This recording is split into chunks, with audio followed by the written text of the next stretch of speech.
രാഹുൽ മാങ്കൂട്ടത്തിൽ പിടിച്ച പുലിവാലി ചെറുതല്ല. ഇപ്പോൾ ഒന്നിനു പുറകെ ഒന്നായിട്ട് പരാതികളുടെ ഘോഷയാത്രയാണ്.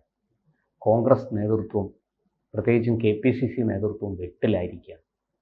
കേന്ദ്രത്തിൽ KC വേണുഗോപാലാകട്ടെ, കേരളത്തിൽ VD സതീശനാകട്ടെ പരാതി പ്രളയം കൊണ്ട് ചെവി പൊത്തി ഇരിക്കുകയാണ്.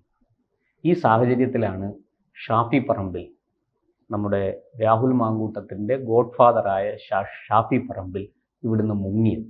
അദ്ദേഹം ബീഹാറിലെ തെരഞ്ഞെടുപ്പ് പ്രവർത്തനങ്ങളുമായിട്ട് അവിടെ പൊങ്ങി എന്നാണ് കേൾക്കുന്നത്. എന്താണ് ഈ രാഹുലിൻ്റെ ഭാവി എന്തായിത്തീരും? MLA സ്ഥാനവും രാഹുൽ രാജിവെക്കേണ്ടി വരുമോ? അതോ രാഹുലിനെ പ്രചാരണത്തിനായിട്ട് ബീഹാറിലേക്ക് വിടുമോ കോൺഗ്രസ്?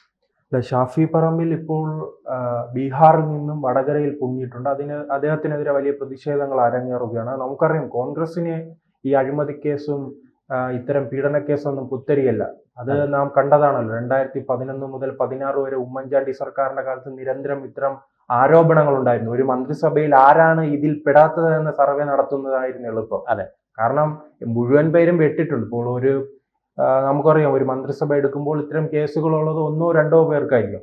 പക്ഷെ കൂടുതൽ അതായത് കോൺഗ്രസ് പാർട്ടിയിലെ മന്ത്രിമാർ ഒന്നൊഴിയാതെ പെടുന്നത് ആദ്യമായിട്ട് പെടാത്തവരെ കണക്കെടുക്കുന്നതാണ് നല്ലതായിരുന്നു. അതിനുശേഷം എന്നിട്ട് പോലും അതിനൊരു കുറച്ചിൽ ഉണ്ടായിട്ടില്ല, അത് കുറയുന്നില്ല. അത് പിന്നീട് നാം കണ്ടതാണ്. കോവള MLA വിൽസന്റുമായി ബന്ധപ്പെട്ടായിരുന്നു, പിന്നീട് എൽദോസ് കുന്നപ്പള്ളിയുമായി ബന്ധപ്പെട്ട്. അങ്ങനെ കോൺഗ്രസിന് ഇത്തരം കേസുകളില്ലാതെ, അഴിമതി ഇല്ലാതെ അവർക്ക് മുന്നോട്ട് പോകാൻ കഴിയില്ല. പിന്നീട് ഇത് എന്തുകൊണ്ട് ഈ 2 കേസുകളിൽ ഒതുങ്ങിയെന്ന് ചോദിക്കുമ്പോഴാണ് തുടർച്ചയായി തന്നെ അവർ അധികാരത്തിൽ നിന്ന് വിട്ടു നിൽക്കുന്നുണ്ടല്ലോ. അങ്ങനെ അധികാരത്തിൽ നിന്ന് വിട്ടു നിൽക്കുമ്പോൾ ജനങ്ങളും പരിഗണിക്കില്ല, നാട്ടുകാരും പരിഗണിക്കാതിരിക്കുമ്പോഴാണ് ആ പാർട്ടിയിൽ ഇത്തരം വിവാദങ്ങൾ കുറയുന്നത്. കാരണം ഈ കോൺഗ്രസുമായി ബന്ധപ്പെട്ട് അവർ ഇത്തരം ചുമതലകളും അധികാരവും MLA സ്ഥാനവും MP സ്ഥാനവും എല്ലാം ഉണ്ടാക്കി വച്ചത് ശേഷമാണ് ആ ജനങ്ങളെ ചൂഷണം ചെയ്യുന്നത്. അത് തന്നെയാണ് നാം ഈ രാഹുൽ മാങ്കൂട്ടവുമായി ബന്ധപ്പെട്ട് പരിശോധിക്കുമ്പോൾ കൃത്യമായി മനസ്സിലാവും. തന്റെ പദവിയും അതോടൊപ്പം തന്നെ പണവും ഉപയോഗിച്ച് അങ്ങനെയുള്ള പ്രധാന പദവികൾ ഉപയോഗിച്ചാണ് ഇദ്ദേഹം നിരന്തരം ഇത്തരം സ്ത്രീകളെ തന്റെ വലയിൽ വീഴ്ത്തുന്നത്. അത് പലരും ഇവിടെ തുറന്നു പറഞ്ഞിട്ടുണ്ട്. പക്ഷെ പാർട്ടി ഇതിൽ വലിയ രീതിയിൽ തന്നെ പ്രതിപക്ഷ പാർട്ടികളും മാധ്യമങ്ങളും എല്ലാം ഇദ്ദേഹത്തിനെതിരെ നടപടി എടുക്കണം, ഇദ്ദേഹത്തിന് എന്തോ ഒരു അസുഖമുണ്ടെന്ന രീതിയിൽ സംസാരിക്കുകയാണ്. പക്ഷെ കോൺഗ്രസ് ഇതിൽ മൗനം പാലിക്കുകയാണ്. കോൺഗ്രസ് തന്നെ ഞെട്ടിപ്പോയി. ആദ്യം ഒരു പരാതി വരുന്നു, പിന്നീട് പരാതിയുടെ ഒരു സുനാമി അടിക്കുകയാണ്. ഈ സുനാമിയിൽ പേടിച്ചാണ് അദ്ദേഹത്തിന്റെ രാജി ചോദിക്കുന്നത്.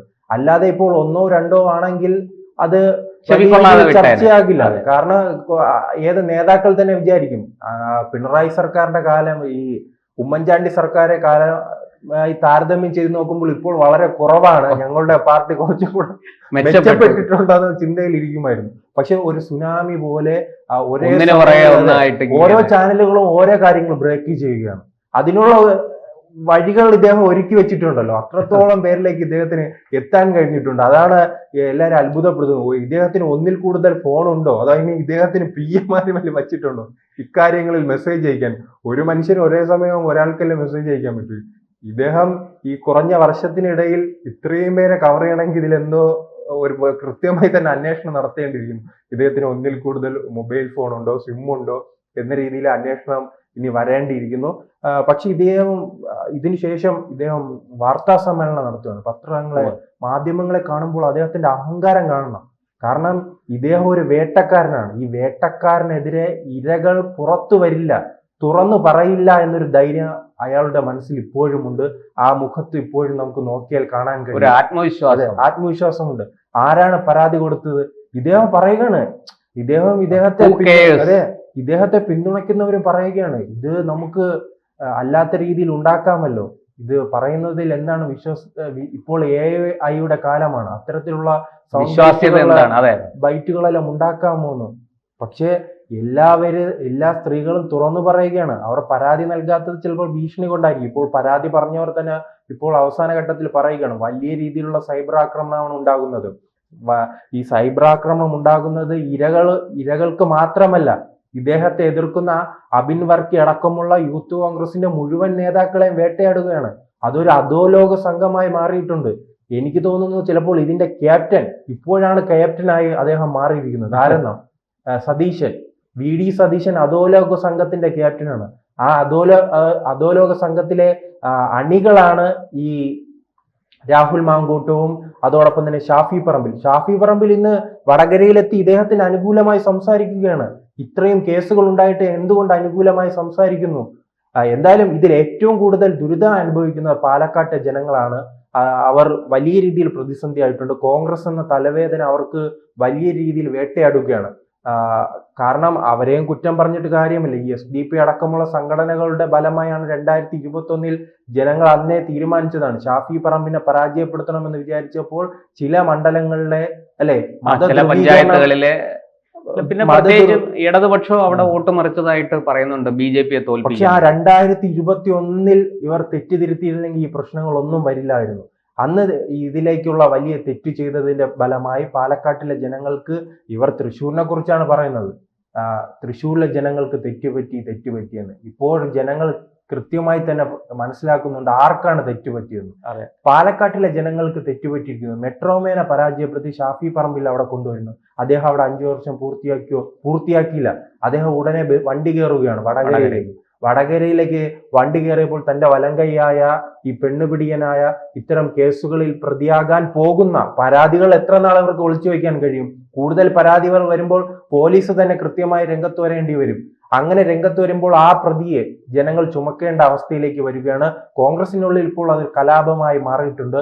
ഈ ചേട്ടൻ തുടക്കം സൂചിപ്പിച്ചതുപോലെ ഇയാൾ ബീഹാറിലേക്ക് ഒളിച്ചിട്ടുണ്ട്. ഷാഫി പറമ്പിലെല്ലാം ഒളിച്ചെങ്കിലും ഈ കോൺഗ്രസിന്റെ എല്ലാം മുതിർന്ന നേതാക്കൾ നിരന്തരം ആവശ്യപ്പെടുകയാണ്. വരുന്ന നിയമസഭാ സമ്മേളനത്തിന് മുൻപ് തന്നെ രാഹുൽ മാങ്കൂട്ടത്തിന്റെ രാജി ആവശ്യപ്പെടുകയാണ്. ഈ മുകേഷിനെ പോലെയൊന്നും ഈ രാഹുൽ മാങ്കൂട്ടത്തിനെ കാണാൻ കഴിയില്ല. എല്ലാ കാര്യങ്ങളെയും വിമർശിക്കുക, എല്ലാ നേതാക്കളെയും വിമർശിക്കുന്ന ഒരു മനുഷ്യനാണ്. അപ്പോൾ കൃത്യമായി ഇദ്ദേഹം തെറ്റ് ചെയ്തിട്ടുണ്ട്. തെറ്റ് ചെയ്തെങ്കിൽ അദ്ദേഹം ശിക്ഷിക്കപ്പെടണം.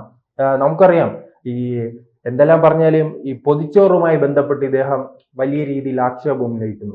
പിണറായി വിജയനെ, ഇദ്ദേഹത്തിന്റെ അച്ഛന്റെ പ്രായമുള്ള പിണറായി വിജയനെ വിളിക്കുകയാണ് വിജയ, ആ രീതിയിലുള്ള വിമർശനങ്ങൾ. അങ്ങനെ എല്ലാ നേതാക്കളെയും, കരുണാകരന്റെ ഭാര്യയെ, പത്മജ വേണുഗോപാലിന്റെ അമ്മയെ വിമർശിക്കുകയാണ്.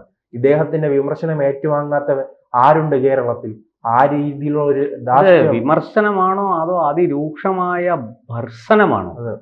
നിസ്സാര കാര്യങ്ങളല്ല പറഞ്ഞത്. ഈ പത്മജയുമായി ബന്ധപ്പെട്ട് അവരുടെ ശരിക്കു പറഞ്ഞാൽ അച്ഛന് പറയുന്ന അതാണ് പൊതിച്ചോറ് മുതൽ കരുണാകരന്റെ ഭാര്യ വരെ ഉദ്ദേശിക്കുന്ന അനാശാസ്യ പ്രവർത്തനം. അതെ അതെ അതെ, ആ രീതിയിലാണ്. അത് ചെറിയ വിമർശനമാണെങ്കിൽ നമുക്ക് അത് രാഷ്ട്രീയമല്ല. പൊതിച്ചോറുമായി ബന്ധപ്പെട്ട് CPM ആണെങ്കിൽ മറുവശത്ത് നിൽക്കുന്ന BJP ആണ്. അതെ, അവിടെ കോൺഗ്രസ് ആണ്. അങ്ങനെ പാർട്ടിക്ക് അതീതമായി എല്ലാവരെയും അനാശാസ്യത്തിന്റെ കണ്ണുകൊണ്ടാണ് ഇദ്ദേഹം കാണുന്നത്. പക്ഷെ ഇപ്പോൾ ആരാണെന്ന് മനസ്സിലായി. ആരാണ് അനാശാസ്യം ചെയ്യുന്നതെന്നും ആർക്കാണ് അനാശാസ്യം വഴങ്ങുന്നതെന്നും ഇപ്പൊ മനസ്സിലായി. എന്തായാലും അതിനെതിരെ കോൺഗ്രസിനുള്ളിൽ തന്നെ വലിയ വിമർശനമുണ്ട്. നമുക്ക് മനസ്സിലാക്കിയതനുസരിച്ച് പാലക്കാട്ട് DCC തന്നെ രംഗത്ത് വന്നിട്ടുണ്ട്. പാലക്കാട്ട് DCC തുടക്കം മുതൽ തന്നെ ആവശ്യപ്പെട്ടതാണ് ഇദ്ദേഹത്തെ ഇവിടെ മത്സരിപ്പിക്കണ്ട എന്നത്. അവർ ആവശ്യപ്പെട്ടത് മുരളീധരനെയാണ്. പക്ഷെ ഇദ്ദേഹത്തിന്റെ ഷാഫി പറമ്പിൽ ആവശ്യപ്പെട്ടത് കൊണ്ടായിരുന്നു, VD സതീശന്റെ നിർബന്ധം കൊണ്ടാണ് അവിടെ മത്സരിക്കുകയും പിന്നീട് വിജയിച്ചു കയറുകയും ചെയ്തത്. എന്തായാലും വിജയിച്ചു കയറിയ ജനങ്ങൾ എന്തായാലും വലിയ ബുദ്ധിമുട്ടിലായിരിക്കുന്നു. ഇപ്പോൾ കോൺഗ്രസ് പരാജയപ്പെടുത്തിയില്ലെങ്കിൽ, ഇദ്ദേഹത്തിന്റെ രാജി എഴുതി വാങ്ങിയില്ലെങ്കിൽ പാലക്കാട്ടെ ജനങ്ങൾക്ക് കൃത്യമായി അറിയാം പരാജയപ്പെടുത്താൻ. അത് നാം കണ്ടതാണ്. ജനങ്ങളെ എത്രത്തോളം കുറ്റം പറയാൻ കഴിയില്ല. നാം നേമം മണ്ഡലത്തിൽ കണ്ടതാണ്.